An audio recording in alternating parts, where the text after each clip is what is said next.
I never thought betrayal could sound so elegant, like crystal glasses colliding against porcelain plates. That's how it began. The night my family tried to erase 5 years of my life, we sat in the dining hall of our estate, chandeliers dripping light over polished silver, and I couldn't stop tugging at my plain black dress. Across from me, my sister Elena sparkled in designer silk, pearls glinting around my mother's neck. And beside me on the floor, my laptop bag pressed against my ankle like a secret I wasn't ready to reveal. The weight of half a decade of research. Then my father raised his glass, swirling red wine like blood in the candlelight. "Samantha," he said, "it's time we discussed your funding." I froze, fork suspended midair. My research, an algorithm that could stabilize quantum systems, wasn't just numbers. It was my entire existence. "What about it?" I asked carefully. His hand slid a folder across the mahogany table. "We're cutting our losses. The division is sold." My chest went hollow. "Sold?" Elena smirked into her glass, as if she'd been waiting for this moment. Finally, that dusty basement lab was humiliating for the family brand. "You don't understand," I said, voice trembling. "The tests are working. We're close.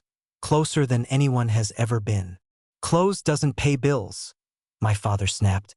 "Global Edge Tech is offering $2 million. Take it or move on." $2 million.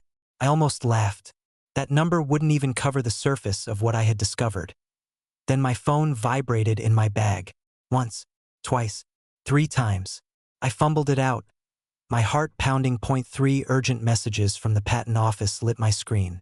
The first, patent number 624391 approved. The second, breakthrough status granted. The third, initial bidding begins at $3.7 billion. Please advise .billion. I looked up just as my father's pen scratched his signature onto the transfer papers. He smiled, satisfied. "It's done." "Is it?" I whispered. Slowly, I turned my phone to face them. The numbers glowed across the screen. Their faces drained of color. The wine glass in Elena's hand rattled against her teeth. My mother's fork clattered onto porcelain. "Not million," I said evenly. "Billion." I rose from my chair, scooping up the papers my father had just signed. "And these? Worthless. The patents are in my name, not yours. I funded the research myself with Grandma's trust. You can't touch it." My father's composure cracked. You tricked us." "No," I said. "I protected myself from the people who were supposed to protect me." At that moment, another message buzzed through. Google had raised the bid to $4 billion. But I wasn't interested in selling anymore. I had something far more dangerous. Power. I pulled out my tablet and pressed a key. A holographic projection bloomed into the room.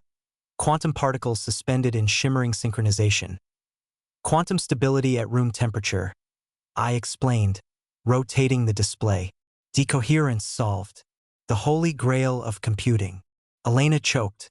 "But your reports were decoys?" I cut in, smiling faintly. "I learned that trick from you, sister. While you stole from other people, I learned how to hide what really mattered." My father lunged for the contracts, desperation thick in his voice. But he was too late. "Funny timing," I murmured. "Because 12 minutes ago, when you tried to sell my work, I became the majority shareholder of this company. The board charter is clear. Attempt to seize my intellectual property, and control shifts to me." His pen slipped from his hand, leaving an ink stain on the pristine tablecloth, the symbol of his reign bleeding out in front of him. The next morning, the boardroom hummed with unease. 14 directors sat in their leather chairs, stealing glances between my father and me. The company's stock ticker glowed behind them, already skyrocketing on the news of my breakthrough. I stood at the head of the table, tablet in hand, my voice steady. Maxwell Industries was founded on real innovation, not theft, not intimidation. Today, that legacy returns. My lawyer handed out thick folders. Inside, proof that the patents were mine, that my father's authority had collapsed the second he tried to steal them. Elena burst up from her seat. "She's never even been to a board meeting." I smiled, pulling up footage on the screen. a janitor in one meeting, a receptionist in another, an assistant pouring coffee. All different faces. All me. I've been here the whole time, I said. Watching, learning, preparing. The room went silent. And then, I revealed my last card, Project Helios. Not just algorithms, but a hidden underground facility I'd built larger than a stadium. Funded quietly, designed secretly, powered by brilliance no one had cared to see. For weeks, it had already been solving problems humanity had failed at for decades. Protein folding, carbon capture, encryption beyond comprehension. The directors gasped, phones buzzing with the market frenzy outside.